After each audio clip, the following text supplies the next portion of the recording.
Amaris Diallo thought $6 million was enough to buy her freedom. The divorce papers were signed, the wire transfer complete, and her 8-month marriage to Seoul's most dangerous man was officially over. She was free. Or so she believed. 3 weeks later, staring at 2 pink lines on a pregnancy test in her Paris bathroom, she realized something terrifying. You can't divorce your way out of carrying a crime lord's heir. And the people who wanted to destroy him? They already knew about the baby before she did. Before you keep listening, do me a quick favor. If you're getting hooked on this story, tap that like button. And if you want more stories that'll have you on the edge of your seat, hit subscribe. Trust me, you won't regret it. Now, back to Amaris, because things are about to get way more complicated. The notification came at exactly 3 p.m. Paris time. $6 million. Amaris stared at her phone screen, watching the numbers sit there like they were mocking her. The wire transfer was complete. Clean. Final. Just like the divorce papers she had signed 6 hours ago in that cold lawyer's office where everyone spoke in whispers and looked at her like she was either very lucky or very stupid. She wasn't sure which one she was yet. 3 weeks later, she knew. The bathroom floor was cold against her knees. White tile, white walls, white everything. Amaris had chosen this apartment in Paris specifically because it looked like a reset, like nothing from her old life could follow her here. She was wrong.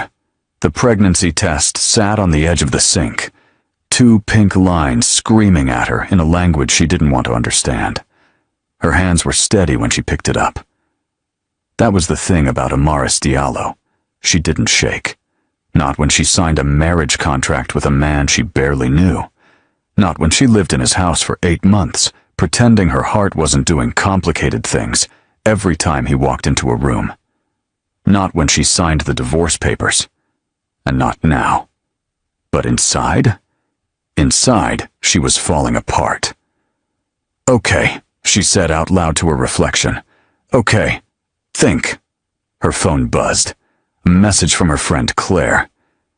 "Dinner tonight? You've been hiding in that apartment for 3 weeks. I'm staging an intervention." Amaris typed back quickly. "Rain check. Not feeling well." It wasn't a lie. She stood up, washed her hands, and walked to the kitchen like she was on autopilot. Coffee. She needed coffee. Then she remembered pregnant women weren't supposed to have too much caffeine, and laughed. A sharp, bitter sound that surprised her. "You're not keeping it," she told herself. "This isn't real. This isn't happening." But it was happening. She thought about Nam Hyun-jae, his face when he signed the divorce papers, completely blank, like he was signing off on a business deal, not ending a marriage. Which, to be fair, that's exactly what it was. A business deal. She was the product he needed for 8 months to satisfy his dying grandfather's ridiculous demand. Marry before you inherit. Traditional values, family legacy, all that nonsense. And she had been perfect for it. A foreign consultant, no ties to Korean power games, smart enough to play the part and wise enough to know when to exit. Except now there was this. Her hand moved to her stomach without permission. Nothing there yet. Just cells dividing, multiplying, becoming something that would ruin absolutely everything. The smart move was obvious. She had the money. She had her freedom. She could make this go away quietly, and no one would ever know. She opened her laptop. 2 hours later, Amaris had gone down a research rabbit hole that made her blood run cold. Korean inheritance law, traditional clan structures, blood succession rights. The words kept jumping out at her from different legal blogs and articles. Legitimate heirs born of legal marriage retained succession standing regardless of parental marital status. She read that line 4 times. "No," she whispered. "No, no, no." A chat box popped up on her screen. An old colleague from Seoul, Min-soo, who she'd occasionally bounced legal questions off of. Min-soo, she typed. Hypothetical question. If someone married into a traditional Korean family structure, then divorced, but there was a child, what are the legal implications? 3 dots appeared. Disappeared. Appeared again. That's a very specific hypothetical, Amaris. Just answer the question. Depends on the family. Some old organizations, especially ones with legacy wealth or, let's say, alternative business structures, they have internal laws, blood charters. A child born from a legal marriage can't be erased from succession lines, even if the marriage ends. Why are you asking? Amaris closed the laptop. Her phone rang. Unknown number. Korean area code. She stared at it for 3 rings before answering. Miss Diallo. A woman's voice. Professional. Cold. This is a courtesy call. You left something behind in Seoul. I don't think so. I was very thorough. Please check your hotel room. We've left a reminder. The line went dead. Amaris sat very still. She wasn't at a hotel. She was at her apartment. Unless her mind raced back.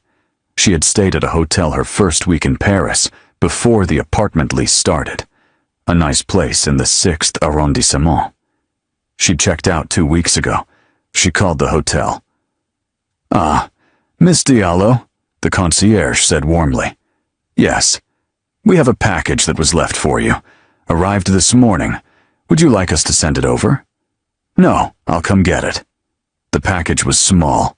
A hotel envelope, expensive paper. Amaris opened it in a cafe across the street, her coffee untouched in front of her. Inside was a photocopy of a medical document. Her medical document. From a clinic in Seoul she'd visited 2 months ago for a routine checkup.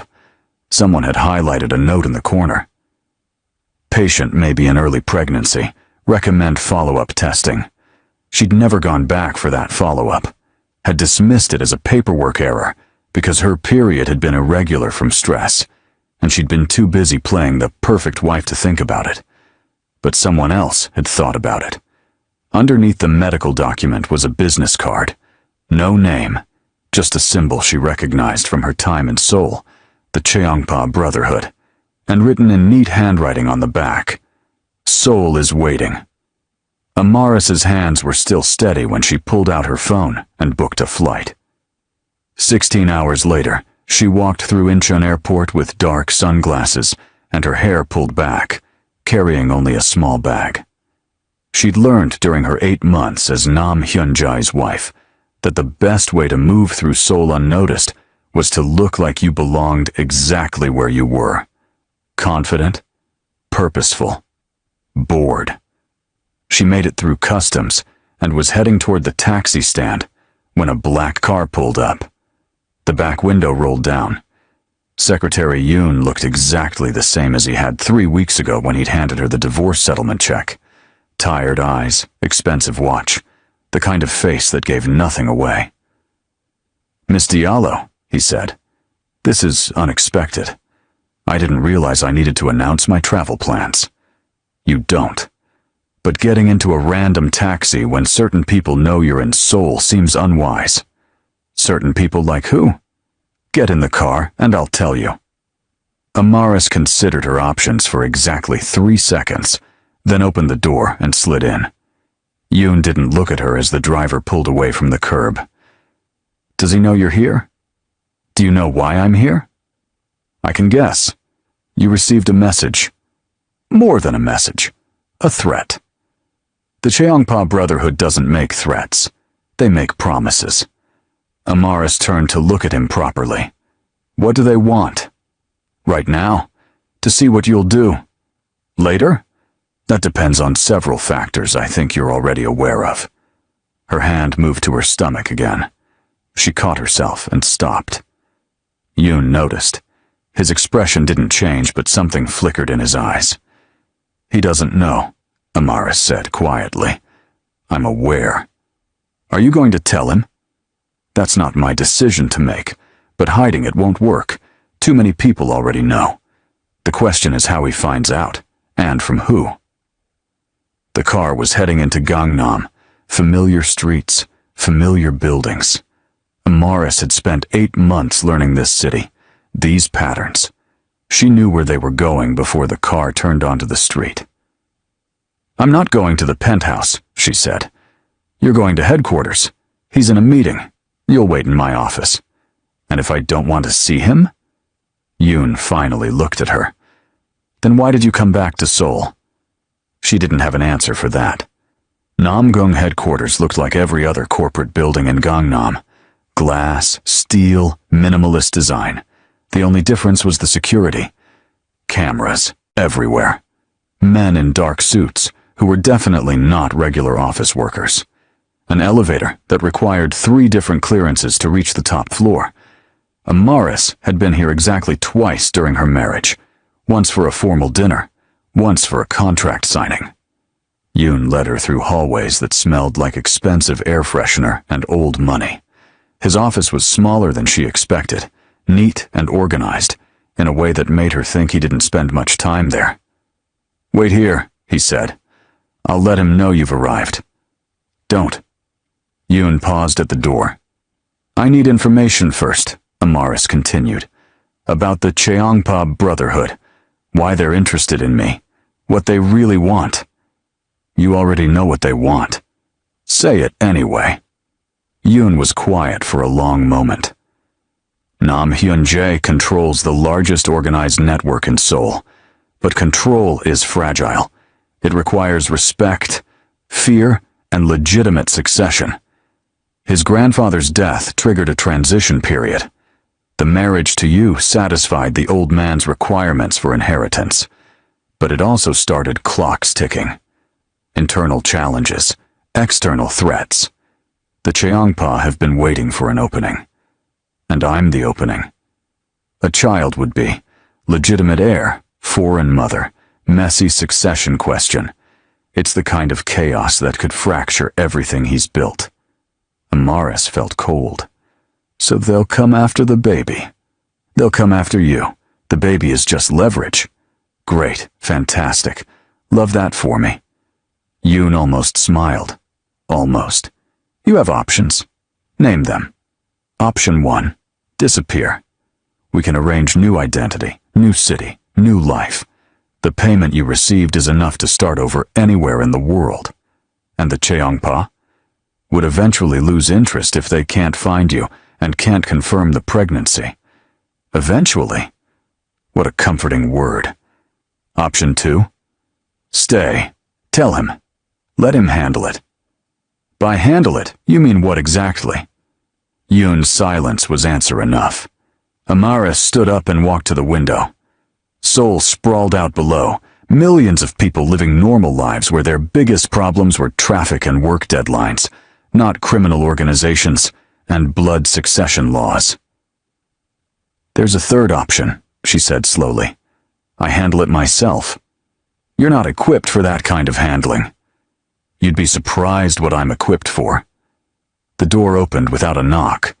Nam Hyun-jae walked in, and the entire energy of the room changed. Amaris had forgotten what it felt like to be in the same space as him, how he didn't need to raise his voice or make threats, how his presence just filled up all the air until you were breathing him in, whether you wanted to or not. He stopped when he saw her. For exactly 2 seconds, his carefully controlled expression cracked. Surprise, then something else she couldn't name, then back to blank. "You signed the papers," he said. His voice was exactly the same, low, even, no emotion. "I did," Amaris replied. "So why are you in my office?"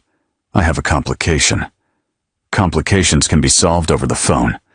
"Not this one." Hyun-jae looked at Yoon. "Out." Yoon left without a word, closing the door behind him. Silence stretched between them like broken glass.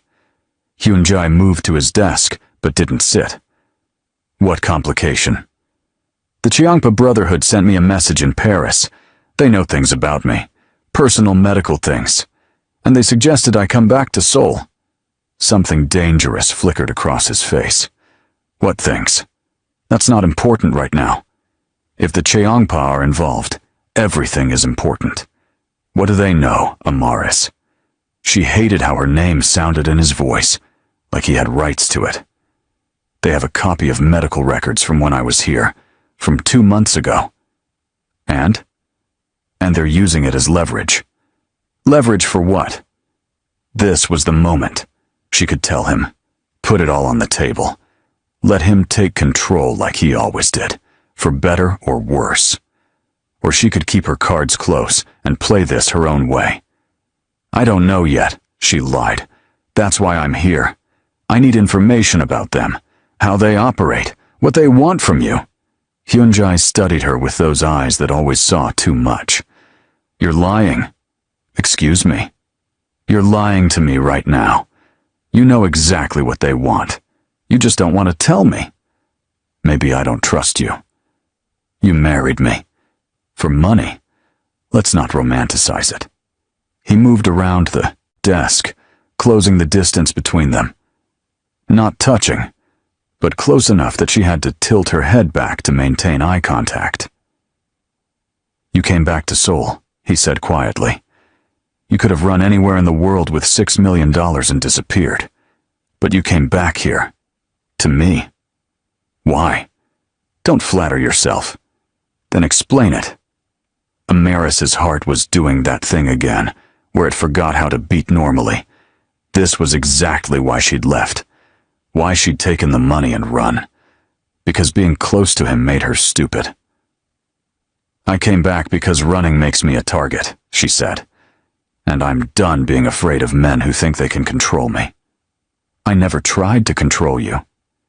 You married me like I was a business acquisition. You agreed to be married like a business acquisition. For 8 months. The contract is over. Then why are you still here? Because your enemies made it my problem. Hyunjae's jaw tightened, the first real sign of emotion. Any enemy of mine was always going to be your problem. That's what marriage means. We're divorced? The paper doesn't change what happened. Nothing happened. Didn't it? The air between them was electric now. Dangerous. Amaris took a step back and bumped into the window. Trapped. I need your help with the Cheongpa, she said, forcing her voice to stay level. Then I'll leave again. That's all this is. Hyunjae looked at her for a long moment. Then he stepped back, giving her space to breathe again.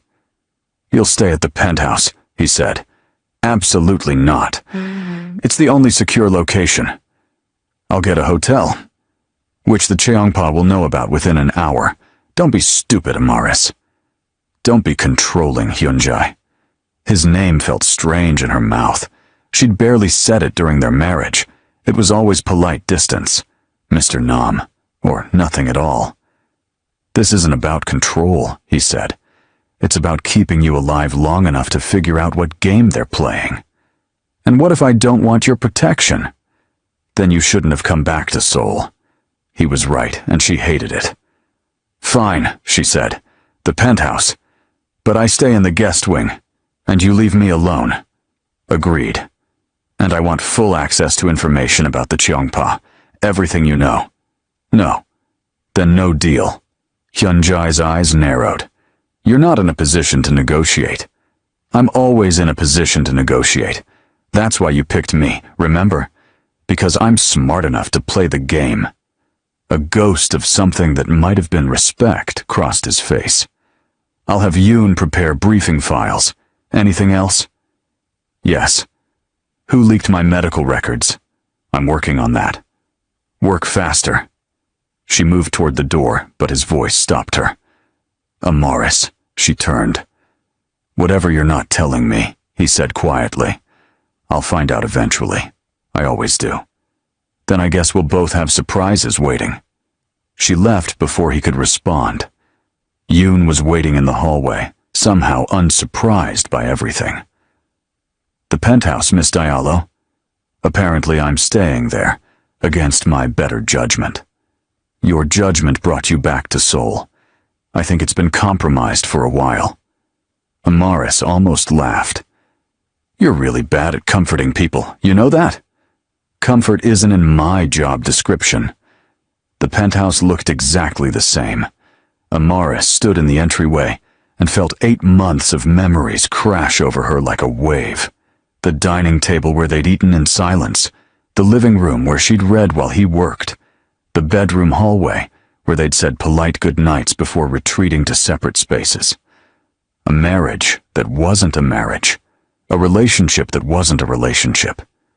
Except sometimes, late at night, she'd hear him moving around in his room and wonder if he was thinking about her too. "Your room is prepared," Yoon said. "Same as before. Security codes haven't changed. Hyun-jae won't be back until late tonight. He has meetings." "Of course he does. The files you requested will be delivered within the hour. Is there anything else you need?" A time machine would be great. Yoon's expression didn't change, but his eyes crinkled slightly. "I'll see what I can do."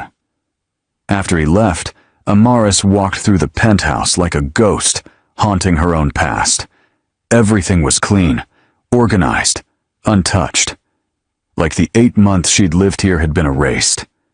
She found herself in front of the master bedroom. The door was closed. "Don't open it," her brain said.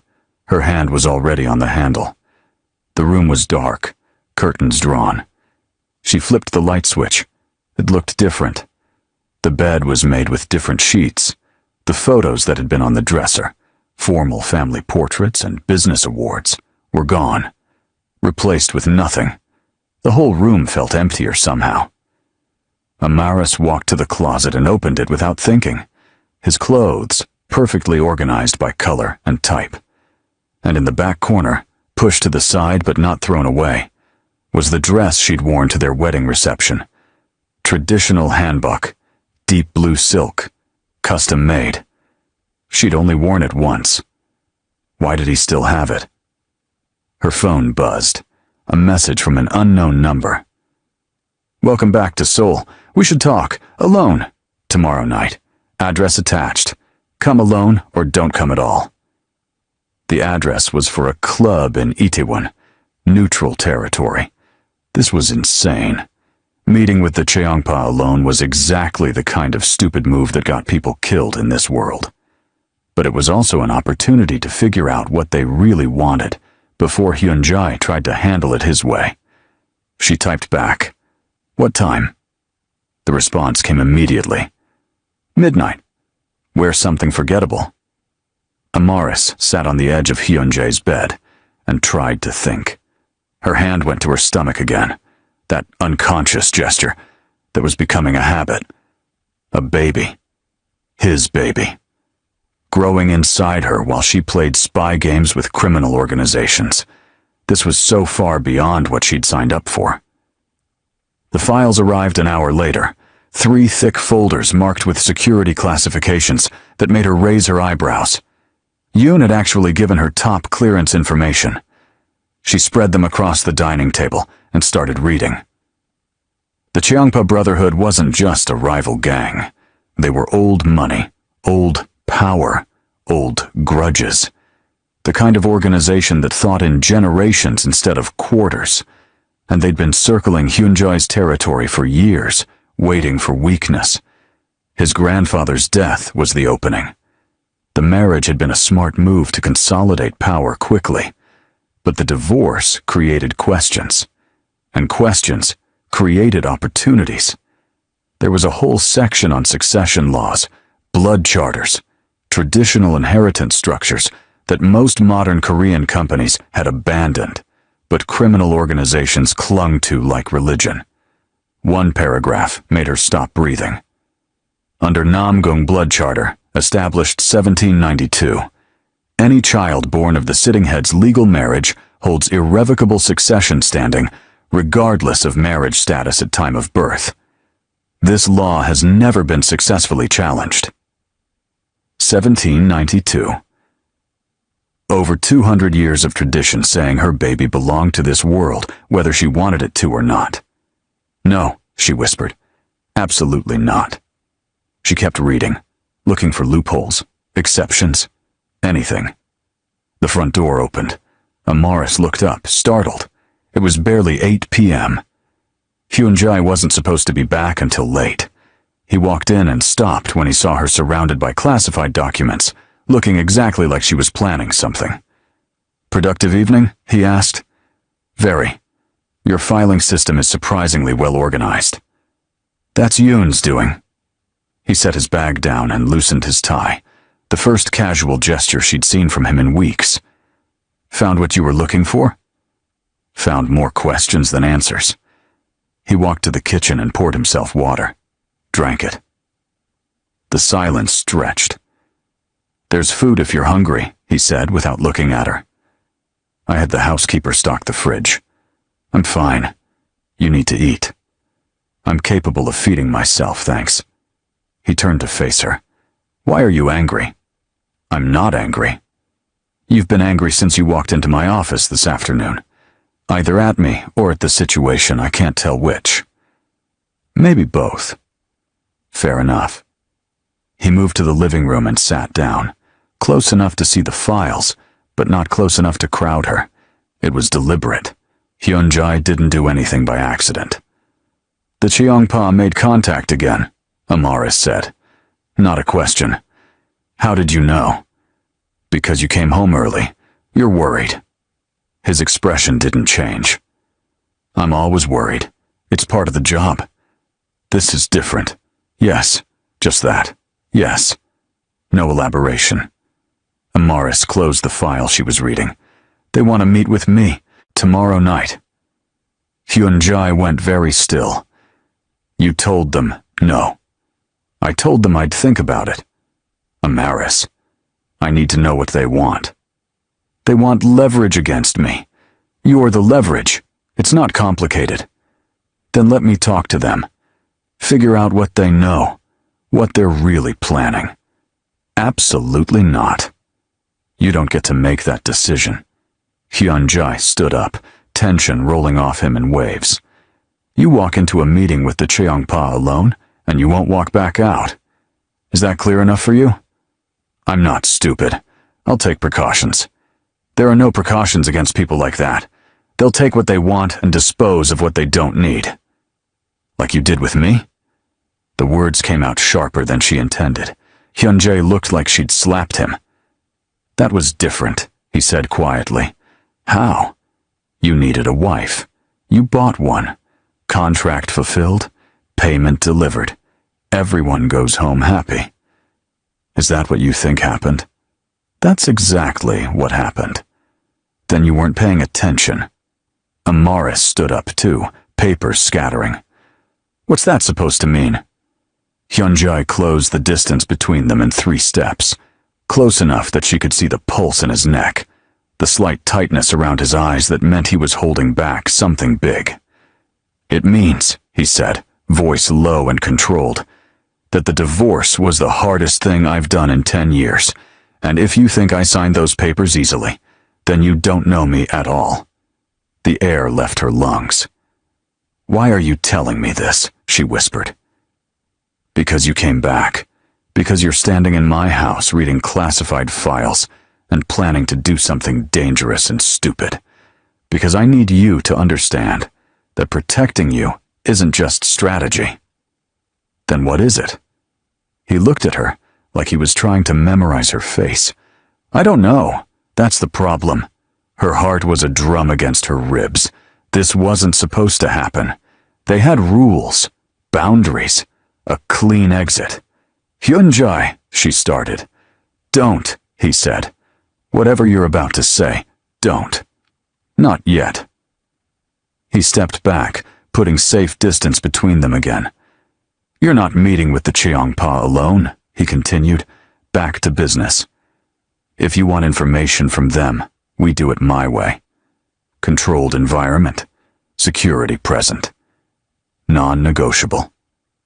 And if I do it anyway, then I'll have you followed and pulled out before you get within a block of whatever location they sent you.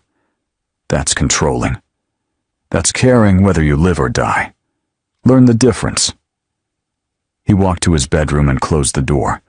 Amaris stood in the living room, surrounded by files about blood charters and succession laws and criminal empires, with a secret growing inside her that would change absolutely everything. and for the first time since seeing those two pink lines in Paris, she had no idea what to do next. Amaris didn't sleep that night. She lay in the guest room bed, the same bed she'd slept in for 8 months, staring at the ceiling and running calculations in her head. Every option led to a dead end. Every solution created 3 new problems. At 2 a.m., she heard Hyun-jae moving around in the kitchen. Footsteps, cabinet opening, water running. He couldn't sleep either. She stayed in her room. At 6 a.m., she gave up on sleep entirely and took a shower. When she came out, there was coffee waiting on the kitchen counter, still hot, and a note in Hyun-jae's precise handwriting. Meeting at 9, Yoon will brief you.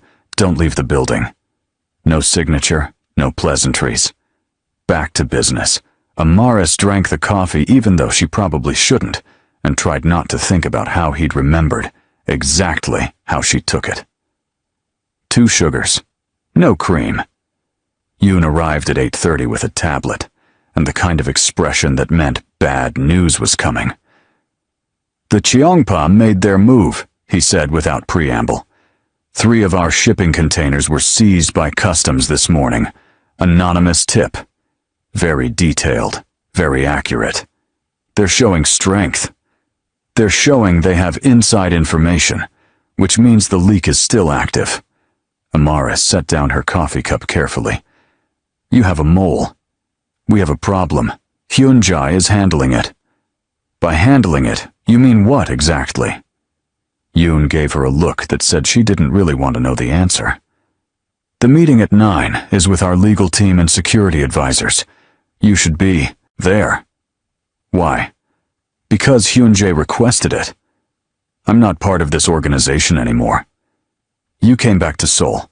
That made you part of it again, whether you signed paperwork or not. He wasn't wrong. The meeting room was all glass walls and leather chairs. 6 people were already seated when Amaris walked in.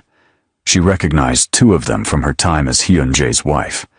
The head of security, Jin Woo, built like he could break someone in half without trying. And the legal advisor, Ms. Kang, who had eyes like a hawk and missed nothing. The others were new, or maybe just people she'd never been important enough to meet before. Hyun-jae sat at the head of the table, perfectly composed. He didn't look at her when she entered, just gestured to an empty chair. Now that everyone's here, he said, let's begin. Jin Woo, status update. Jin Woo pulled up a screen showing surveillance footage. The customs raid was coordinated. 4 locations hit simultaneously. They knew exactly which containers to flag and what they'd find inside. How much did we lose?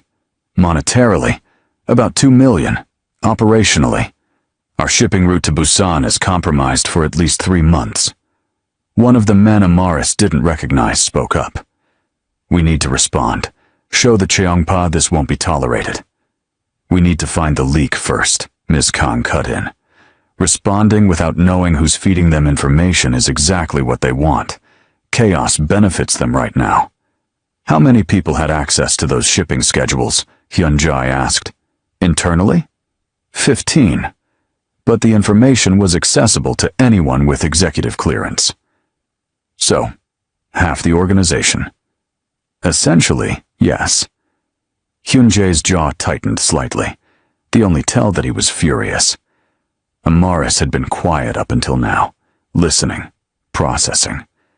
But something about the shipping schedules was bothering her.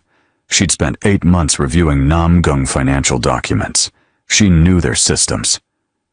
Can I see the customs report? She asked. Everyone turned to look at her, like they'd forgotten she was there. Ms. Kang slid a tablet across the table. Amaris scanned the documents quickly, her financial analyst brain automatically sorting information. These tips weren't just detailed, she said slowly. They were formatted. Look at the timestamp coding. This came from someone using your internal reporting software. Jin Woo leaned forward. You're sure? I'm sure. I built templates in this exact system when I was reviewing operational efficiency last year. See this reference number format? That's auto-generated. Someone pulled this directly from your database and sent it to customs. The room went very quiet. That narrows it down, Yoon said. Only 7 people have database admin access. Hyun-jae's expression was carved from ice. Get me their activity logs for the last month, everything. And Ms. Kang, I want background checks redone on all 7. Financial records, communications, travel. Find the crack. Sir, Jin Woo said carefully. All 7 of those people have been with us for years. Some over a decade. Then one of them has been very patient, or very desperate. I don't care which. Find them. The meeting continued for another hour. Strategies and contingencies and security protocols. Amaris contributed where she could, her financial expertise actually useful for once. She'd forgotten what it felt like to use her brain like this. The marriage had been comfortable, but intellectually empty. This was different. This was the game she was good at. When the meeting finally ended, people filed out until it was just Hyun-jae, Yoon, and Amaris left in the room. That was helpful, Hyun-jae said, still not quite looking at her. Thank you. You're welcome. I mean it. The timestamp catch. That's the first real lead we've had. Amaris gathered her things. I'm good at finding patterns. It's what you hired me for originally, remember? I remember. The weight in those 2 words made her pause. Yoon cleared his throat. I'll have those activity logs ready within the hour. Amaris, you should review them as well. Fresh eyes might catch something we've missed. Agreed, Hyun-jae said. You'll work from my office, more secure. I can work from the penthouse.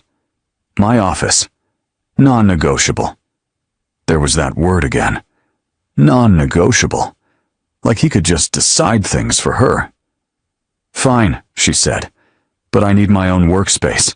I'm not sitting in the old corner like a decoration. There's a conference table. Use that. Great. Wonderful. This will be fun. Yoon excused himself, probably to escape the tension that was thick enough to cut. Amaris started to follow, but Hyun-jae's voice stopped her. The Cheongpa meeting. You didn't agree to cancel it. She turned. I didn't agree to anything. Amaris. I'm thinking about it. Think faster. They'll want an answer soon. Then they can wait. I'm busy helping you find your mole. She left before he could respond. Working in Hyun-jae's office was exactly as awkward as expected. He sat at his desk, fielding calls and reviewing documents, while Amaris spread activity logs across the conference table, color-coding and cross-referencing. They didn't speak unless necessary. Do you have access to financial transfers from March? She asked at one point. Yoon can get those. What are you looking for? Pattern matching. If someone's being paid off, there'll be unusual deposits or expenditures. He made a call. 10 minutes later, the files appeared on her tablet. Thank you, she said. Another hour passed. Amaris's eyes were starting to hurt from staring at spreadsheets when she found it. Got you, she whispered. Hyun-jae looked up. What? Look at this. She pulled up 2 screens side by side. Database access from user 7, timestamp March 15th. Pulled shipping schedules. Then look at this. Same user, different system. Accessed personnel files for security team assignments. They were checking guard rotations. Exactly. And here, 2 days later, external email sent from a personal account. The file size matches the data they pulled. Who is user 7? Amaris checked the admin list and her stomach dropped. It's Yoon. The silence that followed was deafening. Hyun-jae stood up slowly and walked over to look at the screen himself. Studied it. Checked the timestamps. Verified the user ID. His face was absolutely blank. That's not possible, he said quietly. The data doesn't lie. Yoon has been with me for 12 years. He's family. Family betrays people all the time, especially in this world. Hyun-jae's hands curled into fists. the only outward sign of emotion. There has to be another explanation. Maybe his account was compromised. Maybe. But they both knew that was unlikely. The security on these systems was too tight. "What do you want to do?" Amaris asked carefully. "I want to break something, but that won't help." He pulled out his phone. "Jin Woo, my office. Now. And bring Ms. Kang." "Hyunjae, if Yoon is the leak, he can't know we're onto him. I know how to handle this." "Do you? Because you look like you're about to burn the building down." He looked at her then, really looked at her, and she saw something crack in his expression. Pain. Real, human pain. "He was at my father's funeral," Hyunjae said quietly. "He helped me through the transition. He's the only person in this organization I thought I could trust completely. I'm sorry." "Don't be. You just saved us from bleeding out slowly. If it's him, if he's been feeding information to the Chongpa, he's been doing it for months, maybe longer." Jin Woo and Ms. Kang arrived within minutes. Hyunjae showed them the evidence, watched their faces change from confusion to shock to anger. "We need to confront him," Jin Woo said. "Carefully. If he spooks, we lose any chance of finding out who he's working with on their side." "Agreed," Ms. Kang added. "This needs to be controlled. Quiet." Hyunjae nodded. "Bring him in. Tell him it's a routine security briefing. Amaris, you should leave." "No. This isn't your fight. You just spent 2 hours letting me help find him. I'm not leaving now. It could get dangerous. Then I'll stay dangerous too." Something flickered in his eyes that might have been pride or concern, maybe both. "Fine. But you stay behind me. If anything goes wrong, Jin Woo gets you out. Understood?" "Understood." 20 minutes later, Yoon walked into the office looking tired but unsuspicious. "You called for me?" Hyunjae was standing by the window, back to the room. "Close the door." Yoon did. Noticed Amaris, Jin Woo, and Ms. Kang all present. His expression shifted slightly. Wary now. "What's this about?" Hyunjae turned around. "I need you to explain something to me." "Of course. Why did you access shipping schedules and security rotations on March 15th and send them to an external email address 2 days later?" I'm going to pause right here for just a second. If you're as hooked on this drama as I think you are, do me a favor and drop a comment telling me what you think Yoon's going to say. Is he guilty? Is he being framed? Let me know your theories below. All right, back to this confrontation, because it's about to get intense. Yoon went very still. "I don't know what you're talking about. Don't lie to me." Hyunjae's voice was soft, dangerous. "We have the activity logs, your user ID, timestamps, everything." "Then the logs are wrong. Are they? Or have you been selling information to the Cheongpa for months while pretending to be loyal?" "Hyunjae, I would never. You have to believe me." "Show me your personal email account." "What?" "Your phone. Email. Now. If you're innocent, prove it." Yoon's hand moved toward his pocket. Jin Woo tensed, ready to intervene. But Yoon just pulled out his phone and handed it over. "Look, you won't find anything because I didn't do this." Ms. Kang took the phone and connected it to her tablet, running diagnostics. Her frown deepened as she worked. "The email account listed in the logs doesn't exist on this device," she said slowly. "And the login patterns don't match. Someone cloned his credentials." Hyunjae's expression shifted. "You're sure?" "Positive. Look at this. The external email was sent at 2:17 a.m. According to his phone's location data, Yoon was at home. But the IP address of the email sender traces to a coffee shop in Itaewon." "Someone stole my access codes," Yoon said, voice shaking slightly. "Set me up to take the fall." "Who has access to your passwords?" Jin Woo demanded. "No one. I change them monthly, use secure generation protocols, everything by the book." Then how did someone clone your credentials? Amaris asked. Everyone looked at her.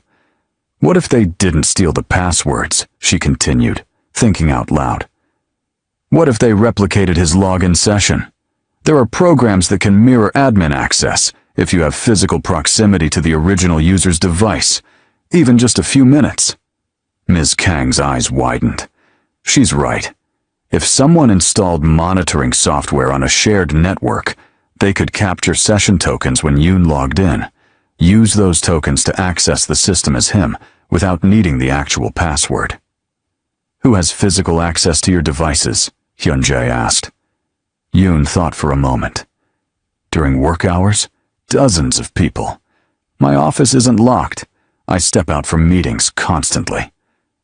We need to check for monitoring software. All devices, all offices. Hyunjae looked at Yoon properly for the first time since the confrontation started. I'm sorry. I should have verified before accusing you. Yoon let out a breath. You were protecting the organization. I understand. That doesn't make it right. The apology hung in the air. Amaris watched the exchange and realized this was as close to emotional vulnerability as Hyunjae probably ever got. Admitting fault. Showing regret. We have a bigger problem now, Jinwoo said. If the real mole knows we're looking at activity logs, they'll go dark. We'll lose our chance to catch them. Unless we use this, Amaris said. Let them think we suspect Yoon. Set a trap. Hyunjae turned to her. Explain. Feed false information through Yoon's account. Something tempting enough that the Cheongpa will act on it. When they do, we'll know the information traveled from here to them, and we can trace the real path. That puts Yoon at risk, Ms. Kang pointed out. If the Cheongpa think he's a double agent, they'll handle him. Not if we're careful about what we feed them, Amaris countered. Make it look like Yoon is still useful but getting sloppy. Plant information that seems valuable, but is actually controlled. When the Cheongpa move on it, we'll be ready. Hyunjae studied her with an expression she couldn't read. You've thought about this. I've had a lot of time to think about how these organizations work. 8 months, in fact. A ghost of something that might have been a smile touched his face. Ms. Kang, work with Amaris on the false intelligence package. Make it convincing. Jinwoo, sweep for monitoring software, but do it quietly. I don't want anyone knowing we're looking. Yoon, you're going to act like nothing happened. Business as usual. Understood, Yoon said. He looked at Amaris. Thank you for finding the discrepancy. Thank you for not actually being a traitor. That would have been really inconvenient. This time, Yoon did smile. Slightly. Everyone filed out except Amaris and Hyunjae. She started gathering her things, but his voice stopped her. That was impressive, he said. The trap idea, and the session token theory. I read a lot of cybersecurity briefs when I'm bored. You're never bored. Your brain doesn't know how to be bored. It was such a specific observation, the kind of thing you only noticed about someone if you'd been paying very close attention. You're not what I expected, Amaris said before she could stop herself. What did you expect? Someone colder, more calculating, less human. Disappointed? Confused. He moved closer, not crowding, just closing distance. About what? About why you let me go so easily. If I was important enough to marry, why wasn't I important enough to keep? The question had been sitting in her chest for 3 weeks, since she signed the divorce papers and waited for him to say something, anything, to make her stay. He never did. Hyunjae was quiet for a long moment. When he spoke, his voice was careful, measured. You were never supposed to be permanent. The contract was clear. 8 months, then freedom. I wasn't going to trap you in a life you didn't choose. What if I wanted to choose it? Did you? Amaris opened her mouth, closed it. Because 3 weeks ago she didn't know the answer. She'd been so focused on escape, on getting back to her real life, that she'd never stop to ask if leaving was what she actually wanted. "I don't know," she admitted. "I was afraid to ask." "Of what?" "Of you saying yes. Of me saying yes. Of all of this becoming real instead of just a transaction I could walk away from." Hyun-jae's expression softened in a way she'd never seen before. "And now? Is it still just a transaction?" Her hand moved to her stomach. That unconscious gesture she couldn't seem to stop. Hyun-jae's eyes followed the movement. Stopped. His whole body went still. "Amaris," he said slowly. "Why does your hand keep doing that?" Panic flooded through her. She dropped her hand immediately. "Doing what?" "You've done it 6 times since yesterday. Every time you're stressed or thinking hard, your hand goes to your stomach." "That's not, it's just a nervous habit." "You didn't have that habit during our marriage. Maybe I developed it. Or maybe there's a reason for it." He was looking at her like he could see straight through every wall she'd built, like all her careful hiding was pointless. "The medical records," he continued, voice deadly quiet. "The ones the Cheongpa have. What did they say?" "Nothing important. Amaris. It's nothing. If it was nothing, you wouldn't have come back to Seoul. If it was nothing, the Cheongpa wouldn't care. If it was nothing, you wouldn't be standing in my office lying to my face. I'm not lying." "Then tell me the truth." "I can't." "Why not?" "Because everything will change. It's already changed. You're here. In my city. My building. My life again. Whatever you're hiding, I'll find out eventually. You said so yourself." Amaris felt tears threatening and absolutely refused to let them fall. She was not going to cry. Not here. Not now. "I need time," she said, "to figure out what I'm doing, what I want. You can't just demand answers because you're used to people obeying you." "I'm not demanding. I'm asking. It feels the same." "Then I'm doing it wrong." He stepped back, giving her space. The gesture was so unexpected, so contrary to everything she knew about him, that it hurt. "Take your time," he said quietly. "But Amaris, whatever you're dealing with, you don't have to deal with it alone. That's what I'm trying to tell you. You came back here for a reason. Let me help." "What if I don't want help? What if I just want to handle this myself and leave again when it's done? Then I'll let you leave, but I won't watch you put yourself in danger without trying to protect you first." "Even if I don't want protection?" "Especially then." The phone on his desk rang. Hyun-jae ignored it. It rang again. "You should get that," Amaris said. "It can wait." "I'm going back to the penthouse. I need to clear my head." "Jin-woo will drive you." "I can take a cab." "Amaris, please, just let me make sure you're safe. That's all I'm asking." The please did something to her chest. Hyun-jae didn't say please, didn't ask, didn't show weakness. "Okay," she whispered. "Okay." She left his office feeling like she'd just survived something, the emotional equivalent of a hurricane. Jin-woo was waiting outside, professional and silent. The drive back to the penthouse took 15 minutes through Seoul traffic. Amaris watched the city pass by and thought about choices, about consequences, about a baby growing inside her that belonged to 2 worlds and would fit perfectly in neither. Her phone buzzed. The Cheongpa contact. "Decision time. Midnight tonight. Last chance." She stared at the message for 3 blocks, then typed back, "I'll be there." Jin-woo pulled up to the penthouse building, walked her to the elevator, waited until she was safely inside before leaving. Amaris rode up 30 floors and tried to make a plan. She had 16 hours until midnight. 16 hours to figure out how to meet with a criminal organization, get the information she needed, and not end up dead in an alley somewhere. The penthouse was empty. Quiet. She poured herself water and stood at the window watching Seoul glitter in the afternoon sun. A memory surfaced. 2 months ago, standing at this same window with Hyun-jae beside her. Rare moment of shared space. He'd pointed out different neighborhoods, told her stories about growing up in this city. She'd listened and thought, I could get used to this. I could get used to him. Then crushed the thought immediately, because that wasn't the deal. Her phone rang. Unknown number. Korean. She answered. Yes? Miss Diallo. A woman's voice. Smooth. Cultured. My name is Hai-jin. I'm calling on behalf of the Cheongpa leadership to confirm tonight's meeting. I'll be there. Excellent.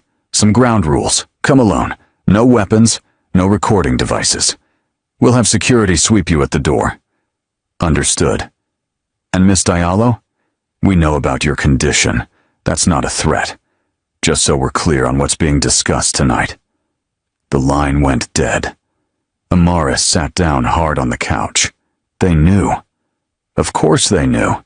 They probably knew before she did. This meeting was either the smartest or stupidest thing she'd ever done. She wasn't sure which yet. The front door opened. Hyun-jae walked in, earlier than expected again. He stopped when he saw her face. What happened? Nothing. You're white as paper. What happened? Amaris made a split-second decision, the kind that would either save her or destroy everything. I'm meeting with the Cheongpa tonight, she said, and before you start, I've already decided. I'm going. The expression that crossed Hyun-jae's face was pure fury. No, he said flatly. Absolutely not. It's not your choice. Like hell it's not. You walk into that meeting and you're putting yourself directly in their hands. I'll be in public, a club, witnesses everywhere. You'll be surrounded by their people in their territory, with no backup. That's not safety. That's a coffin. I can handle this. You can't. He crossed the room in 3 strides, invaded her space completely. You're brilliant and brave and absolutely out of your mind if you think I'm letting you do this. Letting me? I don't need your permission. Then you need common sense, which you seem to have lost.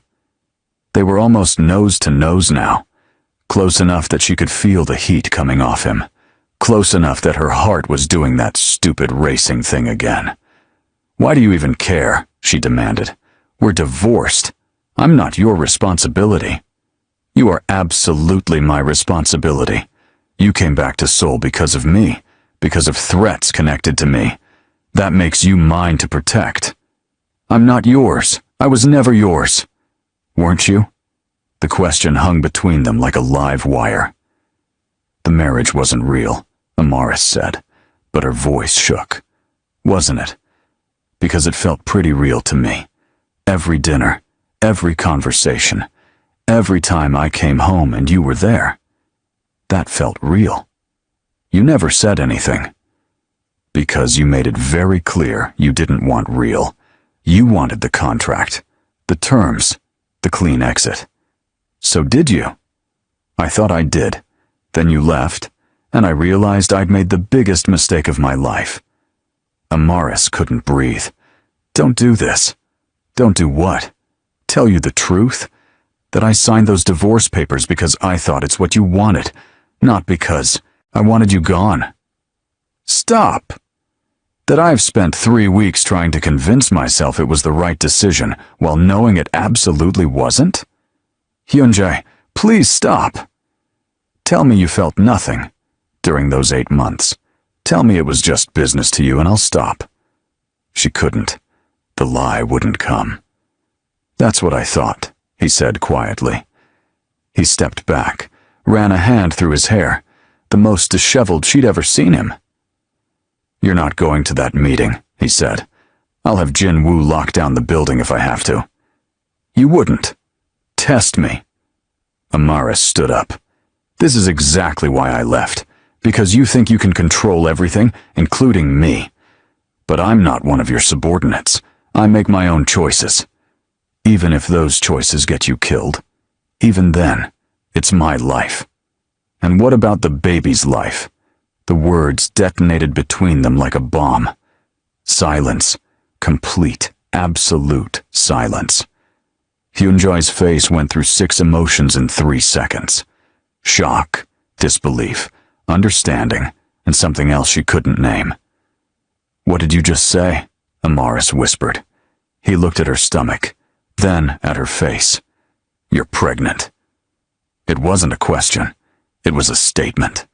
Like he'd just solved the last piece of a puzzle that had been driving him crazy. Amaris felt everything inside her go cold and hot at the same time. "How did you? The hand thing. The nausea I noticed yesterday morning that you tried to hide. The medical records the Cheongpa have. The reason you came back instead of disappearing." His eyes were locked on hers. "How long have you known?" "That's not your business. It's my child. That makes it absolutely my business." "Is it though? We were already separated when I found out. The divorce was signed. You paid me to leave. I paid you the settlement we agreed on. That's different than paying you to leave." "Sounds the same to me." Hyunjae looked like he wanted to put his fist through a wall. "How far along?" "I'm not discussing this with you right now." "Amaris, so help me. If you don't start giving me real answers, I'm going to lose my mind." "Then lose it. I don't owe you explanations. You're carrying my baby and meeting with the Cheongpa tonight. I think you owe me several explanations." She stood up. Needed to move. Needed space. "This is exactly why I didn't tell you. Because you're acting like you own this situation. Like you own me. I'm acting like someone who just found out the woman he cares about is pregnant and walking into danger. Forgive me for having feelings about that." "You don't get to have feelings about this. You signed away the right to feelings when you handed me divorce papers." "I signed papers. I didn't sign away 9 months of marriage that actually mattered." 8 months! And it was a contract. It was a marriage. Legal, binding, real. We lived together. Ate together. Talked until 2 in the morning about everything and nothing.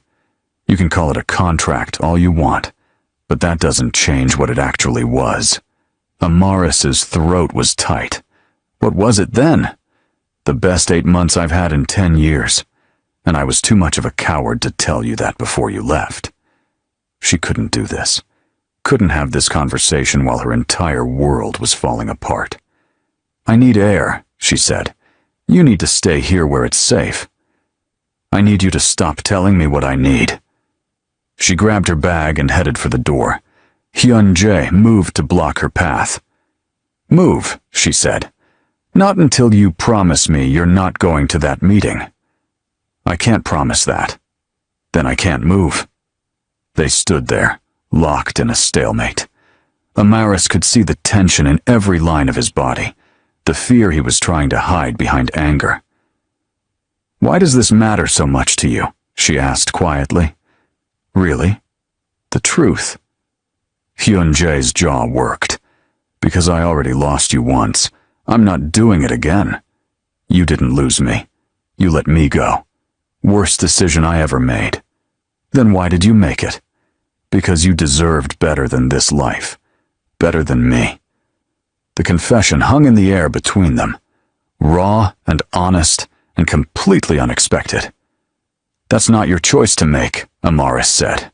"What I deserve, what I want. That's mine to decide. Then decide, right now. Tell me what you want." "I want to not be pregnant with a criminal empire heir while 2 organizations fight over my baby like it's property. I want to go back to 3 weeks ago when my biggest problem was finding an apartment in Paris. I want things to be simple again. Simple doesn't exist anymore. We're way past simple. I know." She felt tears threatening again and blinked them back furiously. "I know, and I hate it, and I don't know what to do." Something in Hyunjae's expression cracked. He reached out slowly, giving her time to pull away, and when she didn't, he pulled her into his chest. Amaris went stiff for exactly 2 seconds, then collapsed into him. She didn't cry, wouldn't let herself. But she let him hold her while she tried to remember how to breathe normally.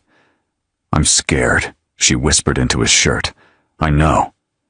I don't know how to do this, any of this." "Neither do I, but we'll figure it out." "We? You think I'm letting you handle this alone, after everything?" She pulled back enough to look at him. "You can't just decide to be involved. This is complicated. I specialize in complicated. Hyunjae, I'm serious. A baby changes everything. The blood charter, the succession laws, your enemies. Our child would be born into the middle of a war. Then we end the war before the baby arrives. It's not that simple. It never is. But I've built an empire on solving impossible problems. This is just one more." Amaris wanted to believe him, wanted to think they could actually navigate this disaster together. "The Cheongpa," she said. "They know about the pregnancy. They called it my condition. This meeting tonight, that's what they want to discuss." Hyunjae's arms tightened around her. "What do they want exactly?" "I don't know yet. That's why I need to go." "No." "Hyunjae, I said no, but I have a different idea." He pulled out his phone and made a call. "Jinwoo, I need a full security team ready in 2 hours. Undercover setup, and get me building schematics for Club Azure in Itaewon." He hung up and looked at Amaris. "You want to meet with them?" "Fine, but we do it smart. My people will be in that club before you arrive. Surveillance, backup, extraction plan if things go wrong. You wear a wire, you stay in public view, and at the first sign of trouble, you walk out. They said to come alone. You will look alone. That's different than being alone." Amaris considered it.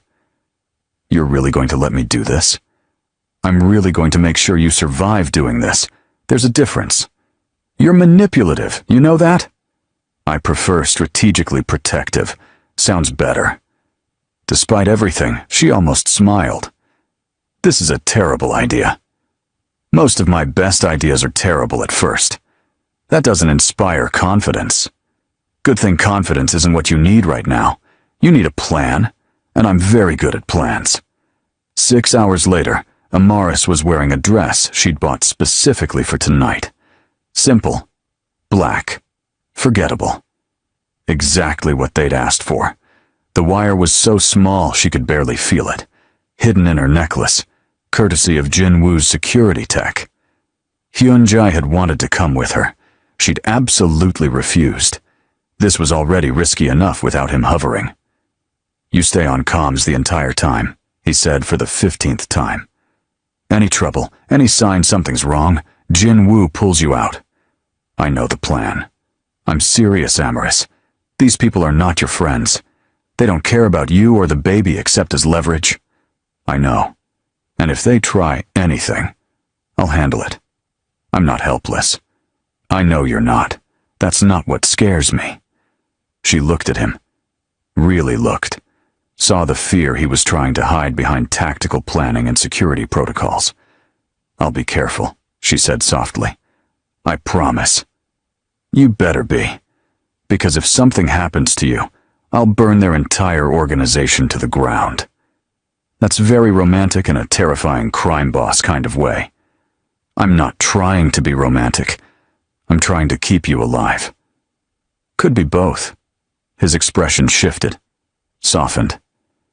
"When this is over, when you're safe, we're going to have a very long conversation about us. About what happens next. About everything. I look forward to it. Or dread it. Haven't decided which yet. Probably both." The car was waiting. Jinwoo in the driver's seat.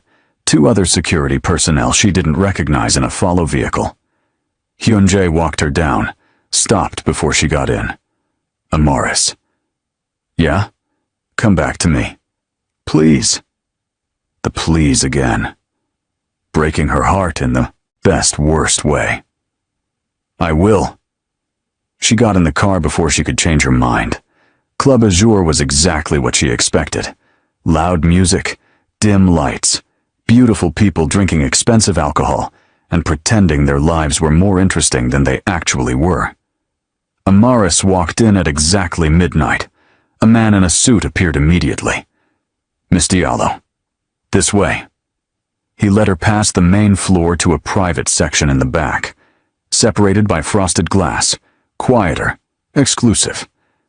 A woman sat at a corner table, mid-40s, elegant, dangerous in the way that expensive things were dangerous. "Miss Diallo," she said warmly, "I'm Hai Jin. Please, sit." Amaris sat, kept her hands visible, her expression neutral. "Can I offer you a drink? Oh wait, that's right. Your condition. Water, perhaps?" "I'm fine." "Straight to business, then. I appreciate efficiency." Hai Jin leaned back in her chair. "You're probably wondering why we asked you here. I'm wondering why you're interested in my personal medical history. Because your personal medical history became very relevant to our interests the moment we learned about it." "And how did you learn about it? Who gave you my records?" Hai Jin smiled.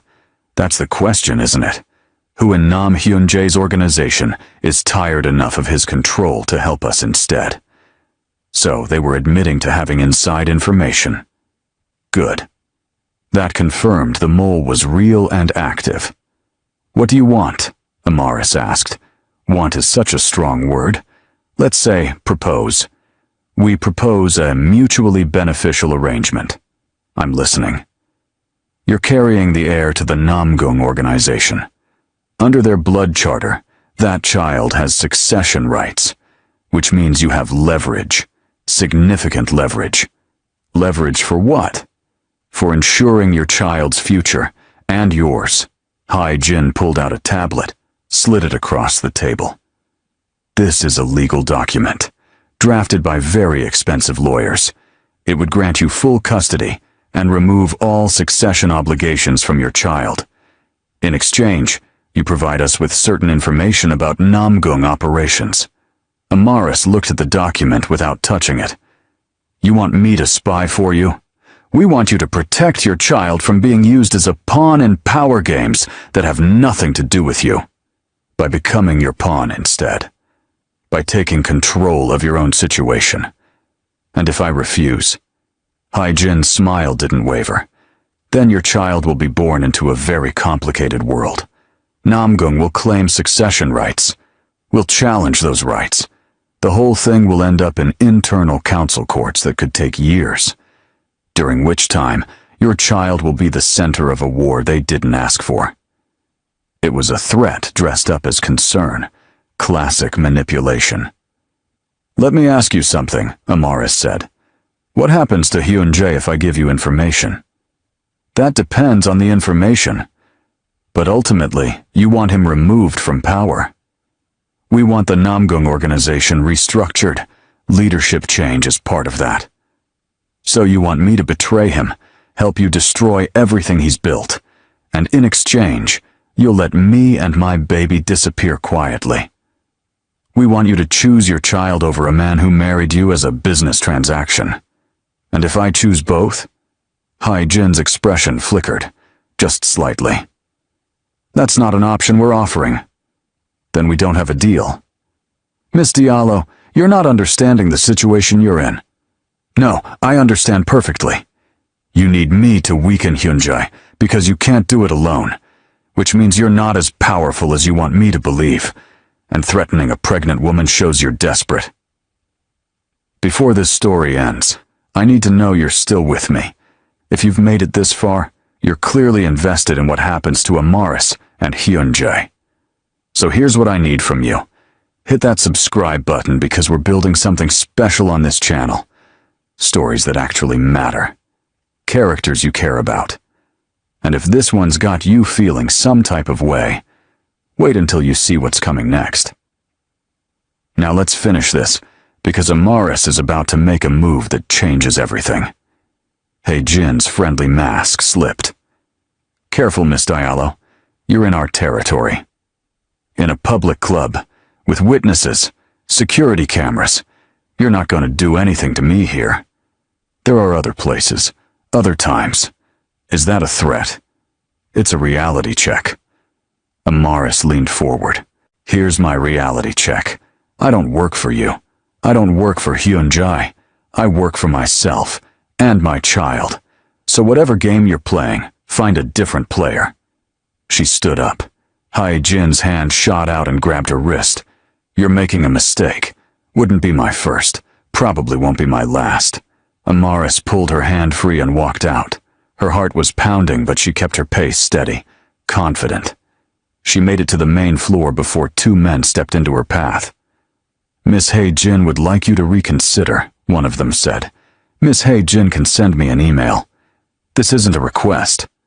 The wire under her necklace was transmitting everything. Jin-woo would be moving already. She just needed to stall. Touch me and you'll regret it, Amaris said clearly. Big threats from someone very alone. She's not alone. Jin-woo appeared behind the two men, like a very large, very angry ghost. Two other security personnel flanked him. The Cheongpa men looked at each other, calculating odds. Walk away, Jin-woo said quietly, while you still can. They walked away. Jin-woo put a hand on Amaris's shoulder. You okay? I'm fine. Let's get out of here. The ride back was silent. Amaris's hands were shaking now that the adrenaline was wearing off. She'd just gambled everything on a bluff, and somehow won. Or maybe not won. Maybe just delayed the inevitable. Hyunjae was waiting at the penthouse when she arrived. He took one look at her face and pulled her into his arms. I heard everything, he said into her hair. You were incredible. And completely insane. But incredible. They wanted me to spy for them. I know. And you told them exactly where to go. I'm so proud of you and so furious you put yourself in that position. Couldn't help it. Danger is my new hobby, apparently. He pulled back, cupped her face in his hands. No more. No more danger. No more risks. Promise me. I can't promise that. Not while the mole is still active. Not while the Cheongpa think they can pressure me. Then we end it. Tonight. All of it. How? I have the activity logs Jin-woo pulled. After you left for the club, we found something. The monitoring software was installed on the shared network server, which means someone with IT admin access put it there. How many people have IT admin access? 3. And one of them accessed the server the same day Yoon's credentials were cloned. Who? Lee Min-ho. He's been our systems administrator for 8 years. Quiet, efficient, invisible. Why would he betray you? That's what we're about to find out. 20 minutes later, Amaris was watching through one-way glass as Hyunjae, Jin-woo, and Ms. Kang sat across from a very nervous man in his late 30s. I didn't do anything, Min-ho said. His voice shook. We have your access logs, Ms. Kang said calmly. Time-stamped entry to the server room. Installation of monitoring software. 3 months of data collection, all traced back to your credentials. Someone must have stolen them, like they did with Secretary Yoon. Except Yoon's credentials were cloned remotely. Yours show physical access. Biometric scan. That's your fingerprint, Min-ho. The man's face crumpled. They have my daughter. The room went silent. Explain, Hyunjae said quietly. The Cheongpa. 3 months ago they approached me. Said they knew where my daughter goes to school, what route she walks home. They showed me pictures. His voice broke. They said if I didn't help them, they'd take her. What was I supposed to do? You were supposed to come to me, Hyunjae said. I protect my people. That includes their families. You would have fired me. Or worse. I would have moved your daughter to a secure location and dealt with the threat. Instead, you've been feeding intelligence to our enemies for 3 months. I'm sorry. I'm so sorry. I didn't know what else to do. Hyunjae stood up. Where is your daughter now? At home, with my wife. Jin-woo, send a security team, full protection detail. Move them to a safe house tonight. Min-ho looked up, shocked. You're protecting them? I don't punish children for their parents' mistakes. But you're done. You'll be escorted out of the country. New identity. New life. Far away from Seoul. And if I ever see you again, the mercy ends. Understood? Yes. Thank you. Thank you. Don't thank me. You betrayed everything I built. The only reason you're breathing is because you were coerced. Now get out of my sight. Jin Woo escorted Min Ho out. Ms. Kang gathered the files. Hyun-jae stood there for a long moment, staring at nothing. Amaris entered the room quietly. You did the right thing. Did I? He put everyone at risk. Because his daughter was threatened, you can't blame someone for trying to protect their child. He looked at her. Is that what you're doing? By pushing me away, trying to protect our child from me? I'm trying to protect our child from this world. There's a difference. What if I told you I'm trying to do the same thing? Then we're on the same side. Finally.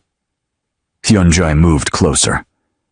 The Cheongpa made you an offer to remove the baby from succession in exchange for information.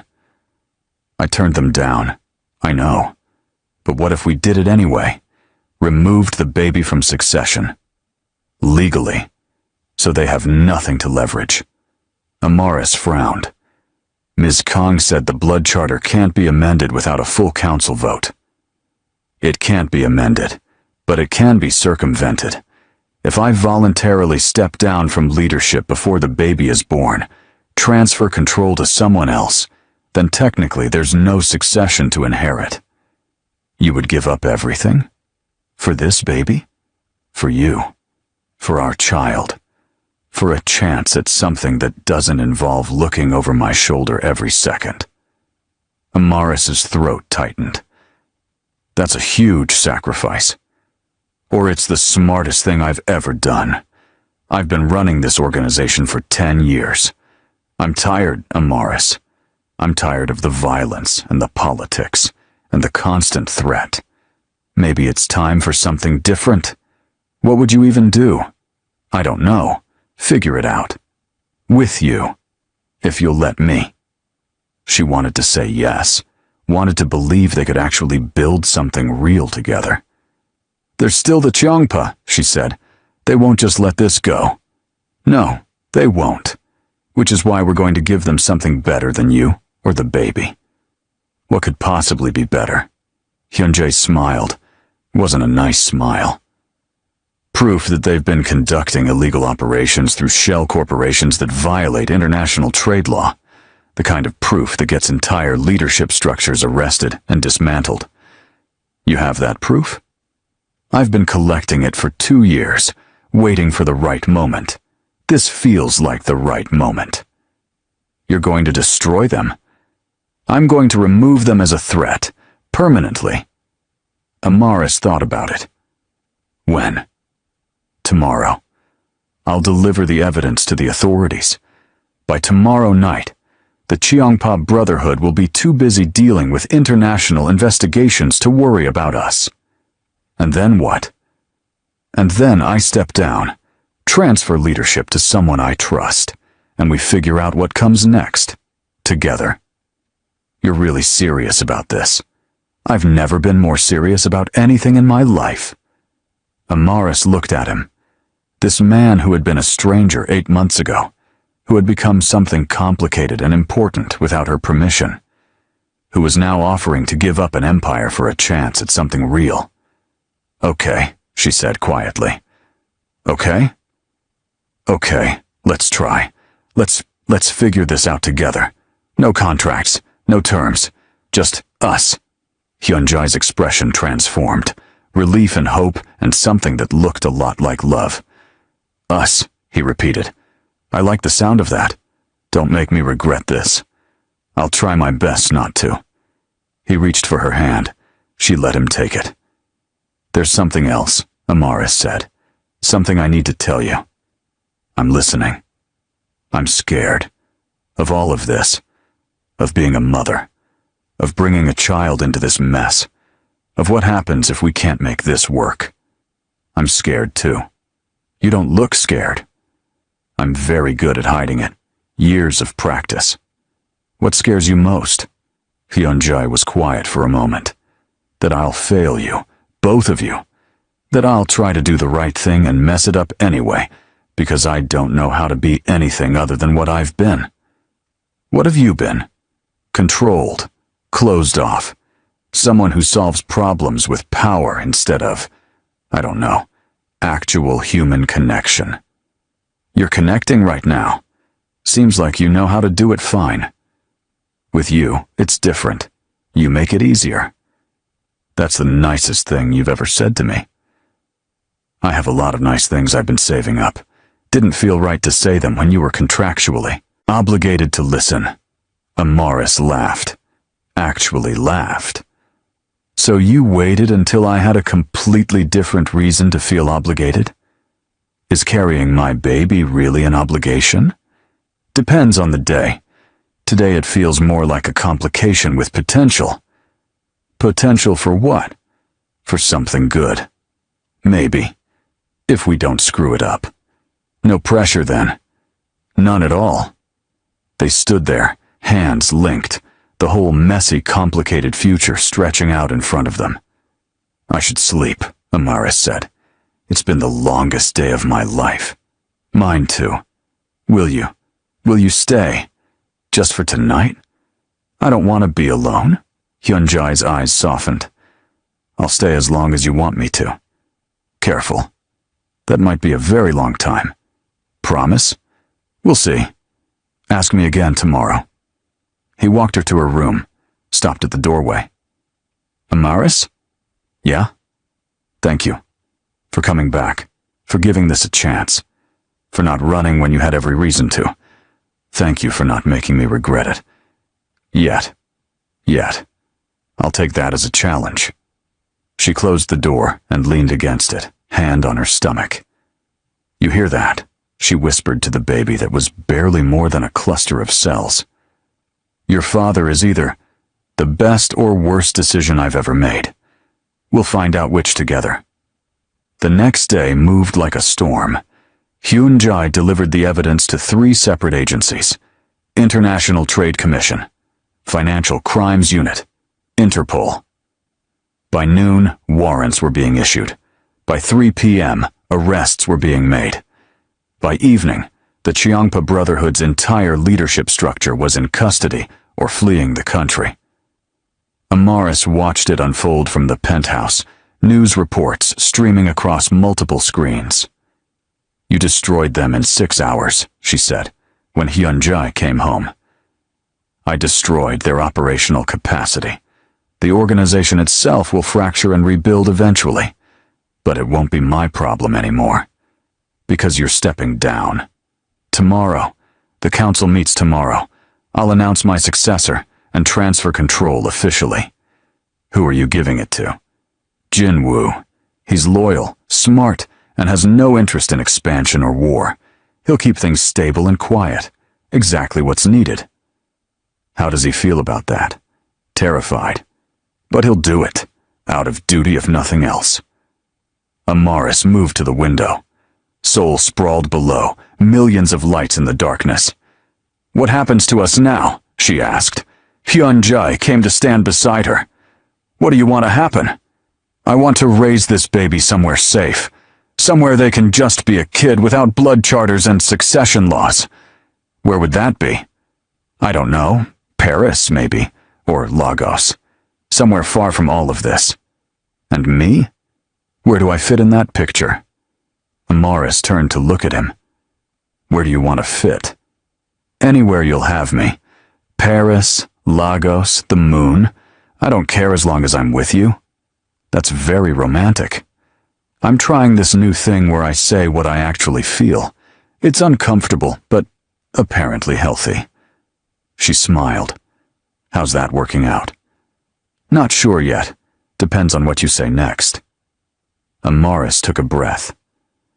I want you there, with us, not because of obligation or duty or guilt, but because I want you there. That's all I needed to hear. He kissed her then. soft and careful and full of promise. She kissed him back and thought, this is real now. This is actually real. When they pulled apart, she was smiling. What? He asked. I'm just thinking about how absolutely insane this all is. 6 weeks ago I was signing divorce papers. Now I'm pregnant and planning a life with you in a different country. Too fast? Way too fast. But also somehow exactly right. I'll take it. 3 months later, Amaris stood in a small apartment in Paris. Not the same one she'd run to before. A different one. Bigger. With a second bedroom for the baby. Hyunjae was in the kitchen making breakfast. Badly. The smoke alarm had gone off twice already. I'm ordering food, she called out. I almost have it. You're burning eggs. That's impressive in the worst way. He appeared in the doorway, looking sheepish. Cooking is harder than running a criminal empire. That's the saddest thing I've ever heard. I'm developing new skills. Give me time. Amaris walked over and kissed him. We have time, lots of it. Good, because I'm going to need years to figure out how to make eggs properly. Her phone buzzed, a message from Ms. Kang. The blood charter petition was approved. Your child has been legally removed from succession. It's official. Amaris showed Hyunjae the message. He read it and smiled. We're free, he said. We're free. She placed his hand on her stomach. 5 months now. Starting to show. You feel that? She asked. Is that the baby? Kicking. Hyunjae's expression was pure wonder. That's our baby. That's our baby. They stood there in their Paris apartment. Smoke alarms still beeping from the burned eggs. And Amaris thought about how much had changed. How much she'd changed. 6 months ago she'd been so sure about what she wanted. Freedom. Independence. A clean exit. Now she had something better. Something messier and more complicated and infinitely more real. I love you, Hyunjae said quietly. I should have said it months ago, but I was too afraid. I love you too. Even though you can't cook, and you're overly protective and you have terrible timing. Terrible timing? You're telling me you love me while eggs are burning and the smoke alarm is screaming. I can have romantic moments. I just need practice. Lucky for you, we have time for that too. He kissed her forehead. What do you want to do today? I want to walk along the Seine, eat pastries that I definitely shouldn't have. Maybe look at baby furniture, even though we have 4 months until the due date. That sounds perfect. Yeah? Yeah. Amaris looked around the apartment. Their apartment. Not a penthouse, not a contract, just a space they were building together. Outside, Paris was waking up. Inside, a baby was growing. And between them, something that had started as a business arrangement had become the most real thing either of them had ever known. Hey, she said. Hey, what? Thank you. For what? For following me to Paris. For giving up everything. For being here. Hyunjae pulled her close. You're thanking me for getting the best thing that ever happened to me. That's backwards. Maybe we're both lucky then. Definitely both lucky. The smoke alarm finally stopped beeping.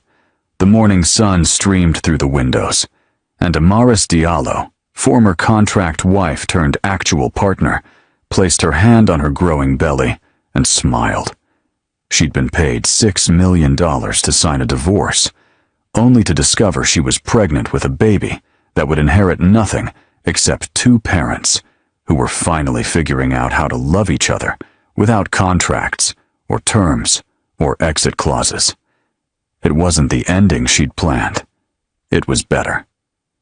Come on, she said, pulling Hyunjae toward the door.